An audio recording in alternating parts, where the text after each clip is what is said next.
Shyam Shyam Hare Gopal Krishna Hare Krishna Hare Krishna Hare Krishna Hare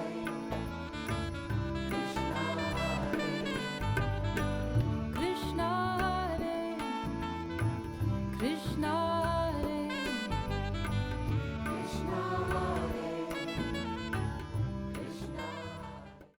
This is Yoga 1.0. My name is Lois Nesbitt, and I am a yoga teacher and yoga teacher trainer based here in East Hampton and in New York City.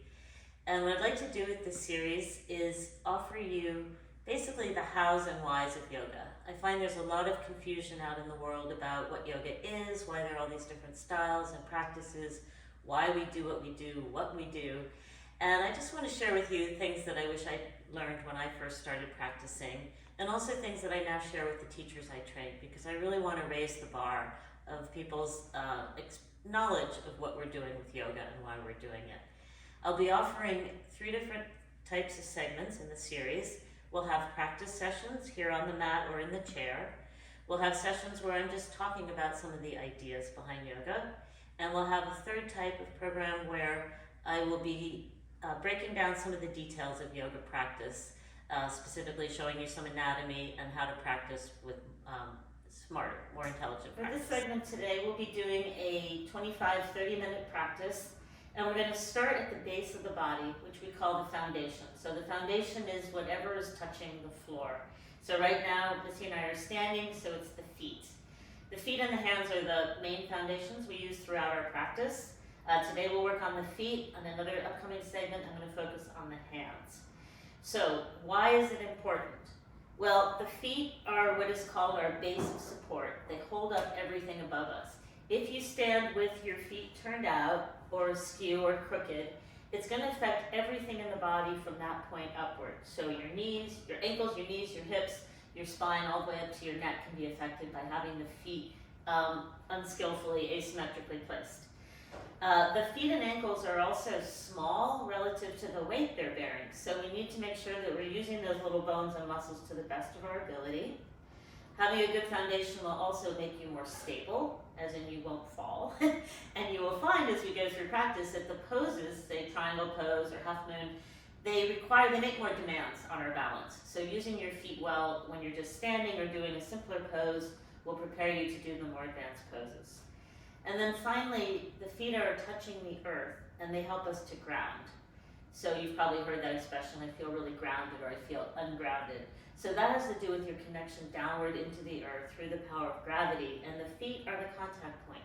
So if you're having a day where you're feeling kind of scattered or anxious or unsettled, maybe you're traveling or you got another crazy news blast, whatever, grounding through the feet. Now, it's not just having your feet on the floor, but how you place them and how you use them. So if you'll see here, I've drawn a little picture of the bottom of your foot as a flat surface, but in yoga we use it a little differently. We talk about the 4 corners of the feet. So the first one is the ball of the big toe. Second one is the inner heel, ball of the little toe, and the outer heel. So those are the 4 points that you want to have in the most constant contact and equal contact. So if Missy and I just stand here, you might even need to hold on to the counter for balance. But lift your right, and you guys can do this with us, lift your right foot up off the floor, spread your toes, and then just put the ball of the big toe down. Keep the foot where it is, but drag it back like you're lengthening it and put the inner heel down. Ball of the little toe and outer heel. Notice if your right foot feels a little different from your left. And if that's translating all the way up the leg, starts to wake up the muscles of the legs. We're going to keep the toes spread today as much as possible, so just those 4 corners are down. Now second leg up, lift the foot, place the ball of the left big toe down, drag back, put the inner heel down, ball of little toe, outer heel. Now you are actually standing with feet active, so this is more Tadasana, as opposed to a couple of minutes ago where we were just collapsed into whatever gravity was doing. So those are the 4 points, that's the action of the foot. The placement of the foot, people always say, should I turn my feet in? Is this too far out? Where should we go? Some people have feet that are shaped like triangles, and some people have feet that are shaped like rectangles. So you can't go by the inner or outer edge of the foot when you're getting parallel. But you can go by tracing two lines from your second toes through the middle of each heel. So if those two lines are parallel, your feet are in the right place. If it's a little challenging, as a teacher, I go around, I have a pretty intuitive sense of this now, I can help you, but I think Missy looks pretty good there. Yep. All right, good. So that's standing Tadasana, and that's our template for every other pose we do, but now we're gonna get warmed up a bit. So Missy, you can come down onto all fours. And let's do the toes curled under for today, because that way you'll feel you can extend even here. Ball of big toe, inner heel, ball of little toe, outer heel on both feet. So the feet stay active even though they're not weight bearing. Okay, and begin to arch and round. Inhale, soften down. Exhale, round up. Miss, you could walk your hands a little further forward again. Inhale down, exhale up. Nice. Good. So just warming up the body.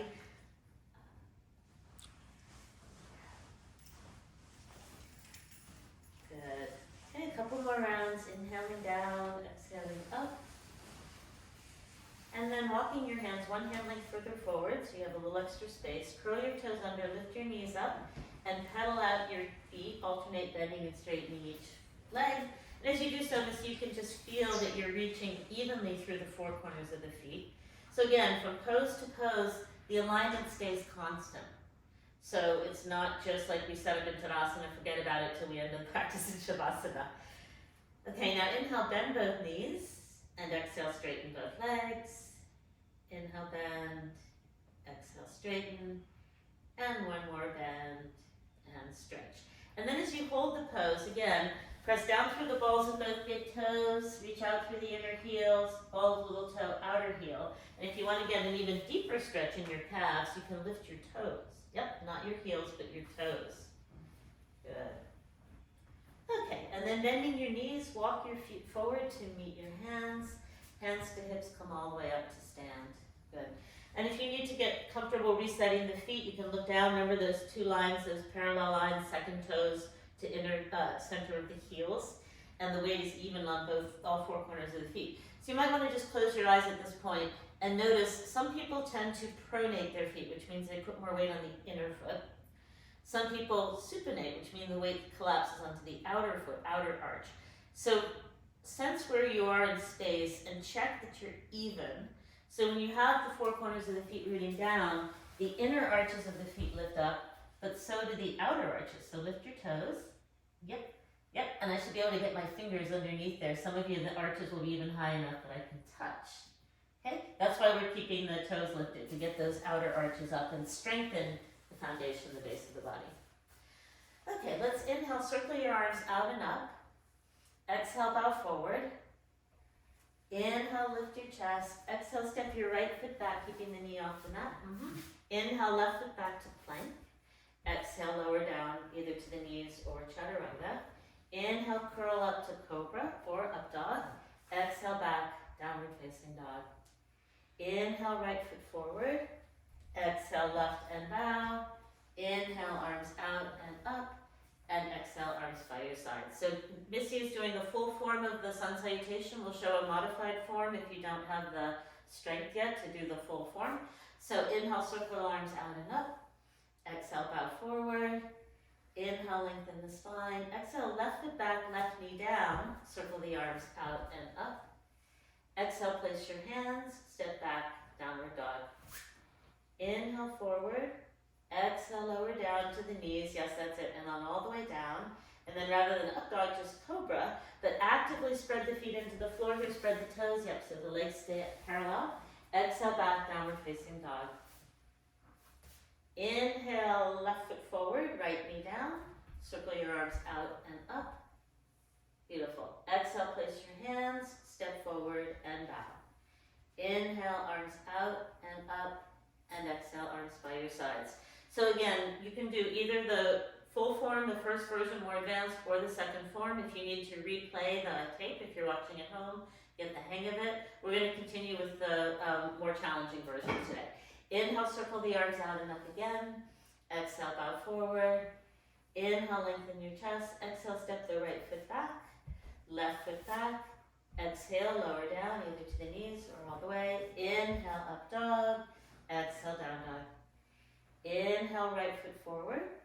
Exhale, left and bow. Inhale, arms out and up. One more like that. Exhale, lower all the way down. Inhale, lift. Exhale, left foot back. Inhale, right. Exhale, lower down. Inhale, up. Exhale, back. Inhale, left foot forward. Exhale, right and bow. Inhale, arms out and up. Exhale, down again. Inhale, lift. Exhale, right foot back. Hold the low lunge. Activate the four corners of the front foot evenly. Yep, toes up. Good. That's the hardest thing to remember. And then extend actively through the ball of the back to big toe, inner heel, ball of little toe, outer heel. I prefer to do it in that order. As we go on in further segments, I'll explain why, but just to review, ball of big toe first, then inner heel, ball of little toe, outer heel. Now you can stay on the ground and just focus on the four corners of the feet, or place your hands on your front knee and come up to stand in a high lunge. See how the foot adjusted there? So Missy's heel turned out a little bit because that's how she's used to balancing. So every time you transition from one pose to another, look down until you get a sense of where the feet belong in space. Eventually, it'll be intuitive. Arms up overhead, interlace your fingers, palms to the ceiling. Now these are all variations. You can still stay on the floor, or hands to the thigh, or arms overhead. If you're doing well, you can lower the back knee down on the exhale, and up on the inhale, and down on the exhale, and up on the inhale. Now Missy's a very advanced practitioner, but you can see that she's really struggling with the balance here. So when you're moving and breathing and doing an asymmetrical pose, we've really loaded on the challenges to the balance and to the use of the feet. Yeah, one more, perfect. All right, good job. Hands down, step back to down dog. Stretch, breathe, and come forward into plank. Exhale, lower down. Inhale, curl up. Exhale, back down dog. Inhale, right foot forward and come hands on. First extend through the. Sorry, let's reset. So check the front foot. It already turned. Oops. Yeah. Okay. So right foot forward. Yeah. Check that the foot doesn't turn in, Missy. Yep. And then spread all the toes. Press out through the four corners of each foot. When you're ready, if you're ready, if you did on side one, hands to the front thigh. Then all the way up, arms overhead, yes. And since you did on the first side, interlace your fingers, turn your palms up, take an inhale, exhale, lower down, inhale, rise. Exhale, down, inhale, rise. Two more, beautiful. Good, and then hands down and step forward and bow. Inhale, arms out and up. Exhale, bow forward again. Inhale, lift. Exhale, left foot back for warrior two. Left foot back, left heel down, left arm up and over, good. Now again, the feet are in asymmetrical poses, positions to each other, but the four corners of the feet still working, the toes lifted and spread. So again, get those toes up and alive, good. Press down through the ball of the big toe, inner heel, ball of the little toe, outer heel. You'll hear me say it over and over again until it becomes second nature.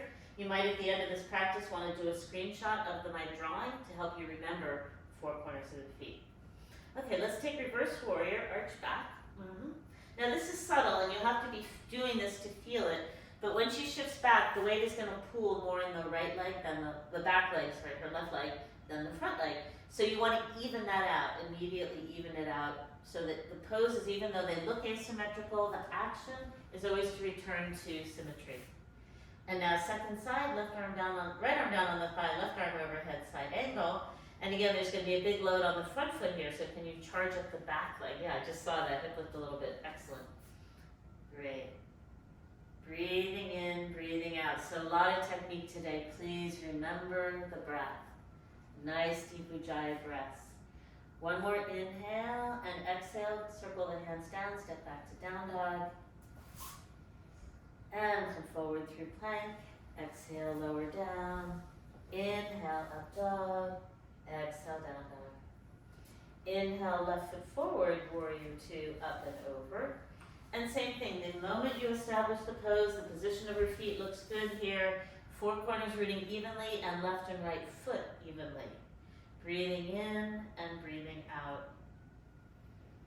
Good. Keep the energy flowing, that's the most important thing. The breath animates the poses, nourishes us, cleanses the body, brings in fresh oxygen or prana. Alright, right hand down, left arm overhead, reverse warrior. When you feel the weight shift to the right leg, pull the front foot back, the back foot forward, and make that connection evenly through both feet. And then side angle, front arm down, other arm over, hold. Excellent. And then cartwheel the hands down, step forward, bow. Uttanasana, you can always pause here and just check your feet, see your feet, and get a sense of whether they're parallel, and if not, adapt. Again, most people will go either turning the feet out or turning them in, so whatever your pattern, we're going to start to dismantle that, come back to symmetrical, or parallel. Okay, Missy, feet wide apart and parallel, you can face the group, yep. Let's just do hands on the hips for standing up, yep. Okay, now even here, the left foot is turning, yep. Lift and spread the toes. So if you have a pattern, it's going to show up again and again and again. I used to joke that with my students who I see regularly, I could close my eyes and cue them because I know what's happening, right? So be patient with yourself. Those habits have developed over years and years for most of us, so they don't disappear overnight. Toes lifted and spread. Now, this position, again, people will tend to either roll in or roll out. We always want the four corners. They're like the stakes of a tent. They should be equally rooted. Toes are lifted and spread. Inhale, exhale, bow forward. And you can put your fingertips on the floor in between your feet here, or if you're flexible enough, you can walk out and grab hold of the big toes with the first two fingers of each hand. Pull up and lower down and just get a little deeper stretch. I'm going to give her a little bit more because she's doing so well. Breathing in, breathing out. Legs are a little shaky, you see? Stretch time. So pulling up on the toes also helps you to remember to keep the toes lifted. Right. Inhale, come forward. Exhale, hands to hips. Inhale, up. Exhale, turn your right toes out for Trikonasana. Both legs are straight. And you might not be able to see this, but in this position, if you drew a line from her right heel, it would intersect the arch, the middle of her left foot. Not the heel, not the toes, but middle of the foot.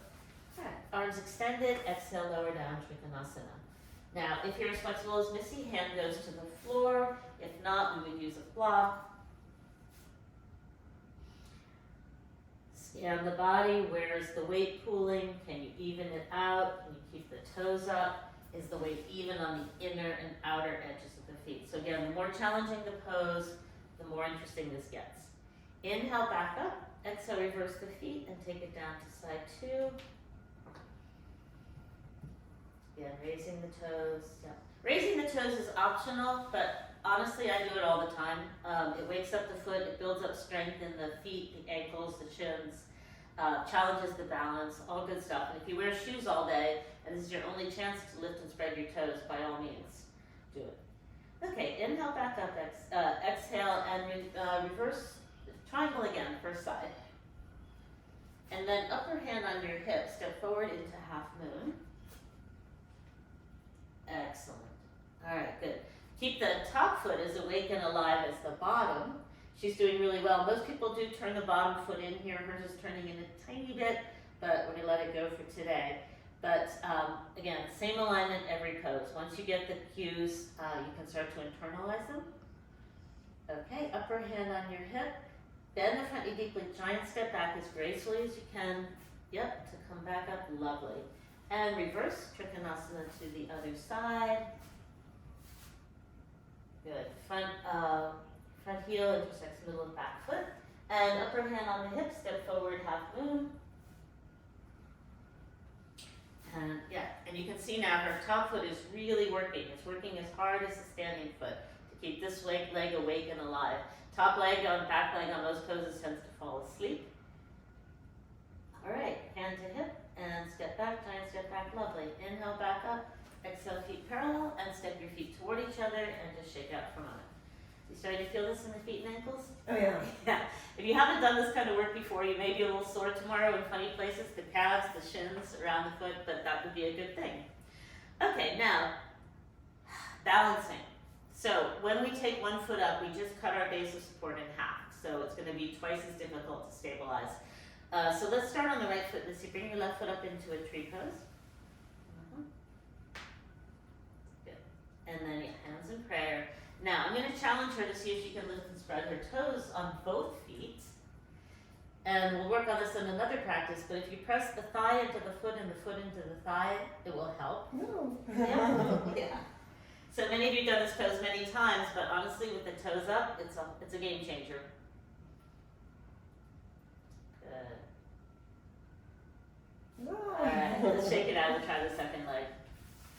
Yeah, always just reset, try again with balancing. I was always the first one to fall out of a balance pose when I started. It's very embarrassing, but what you practice, you get good at, right? So we just stay with it. Yeah, now I can see how a lot of weight is going to the outer edge of your foot, Missy, so keep the toes up, but try to press down through the ball of the big toe and the inner heel. Yeah, because that top foot is pushing you way to the left, right? It's winning. Yeah. Pull the thigh into the foot, left thigh into right foot. All right, and come on down. Shake out. All right, now just because she's doing so well, we're gonna up the game here a bit.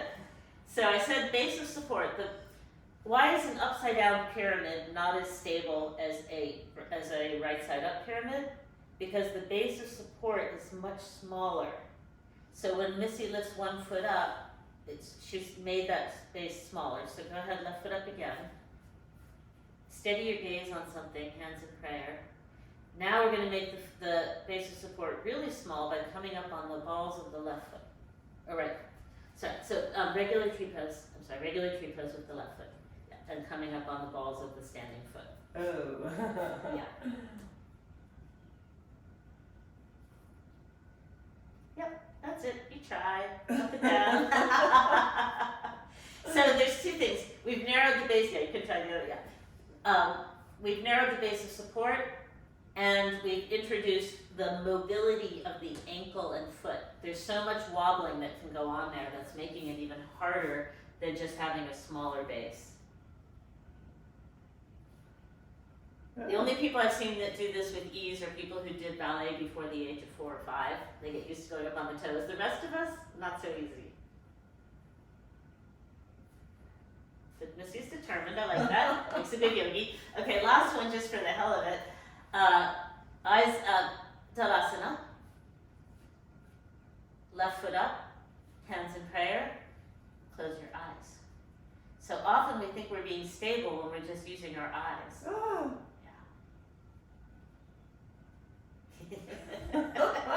Alright, since you did, try the other side. This one is very humbling.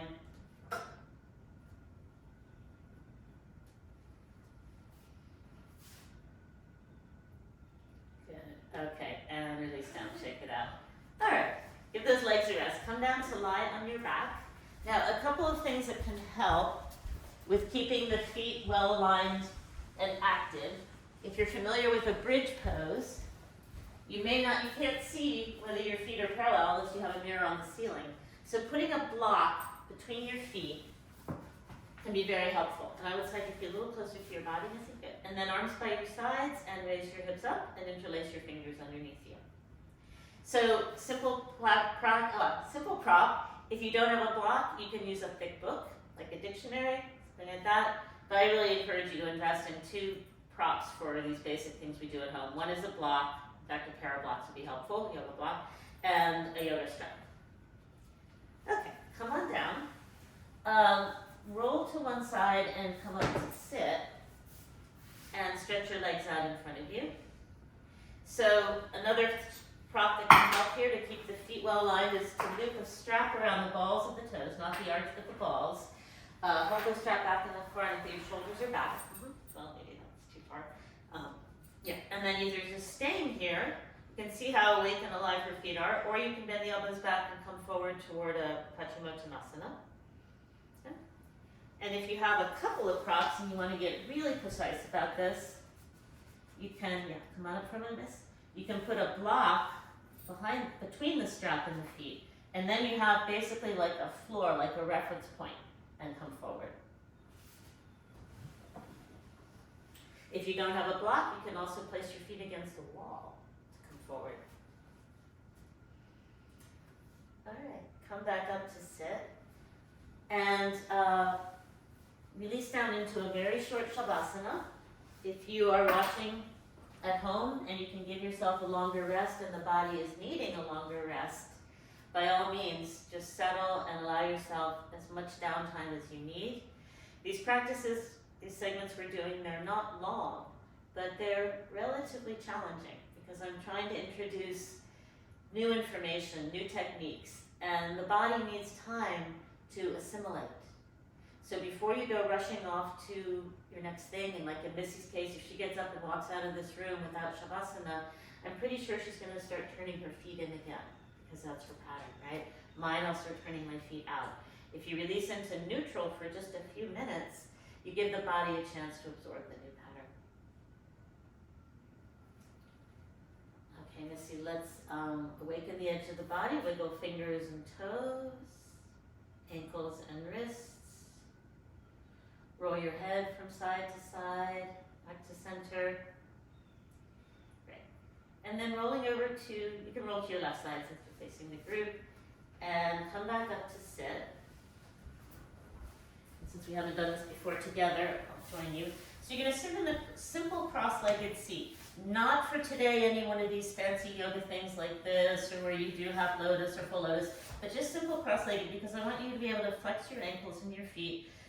Place both palms on the soles of your feet and press into the soles of the feet evenly with your hands, so you feel balls of big toes extending, inner heels, balls of little toes, outer heels. So it looks like your outer feet are not quite as active as your inner feet. You feel that? Yeah.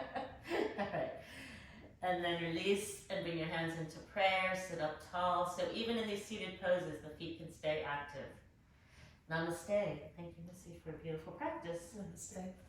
All right, so be mindful where your feet are for the rest of this day. See if you can take some of these tips and tricks off the mat into your day, and your body will thank you for a strong base of support, groundedness. All right, enjoy. Thanks again for watching. If you'd like more information about me and my programs, you can visit loisnesbityoga.com. I also have a YouTube channel with helpful videos, Lois Nesbit Yoga, on YouTube, and of course the LTV YouTube channel, LTV East Hampton, will have not only my videos but all of their other programs posted. That way you can watch, enjoy, practice, rinse, repeat. Have fun. Thank you. Sham, sham.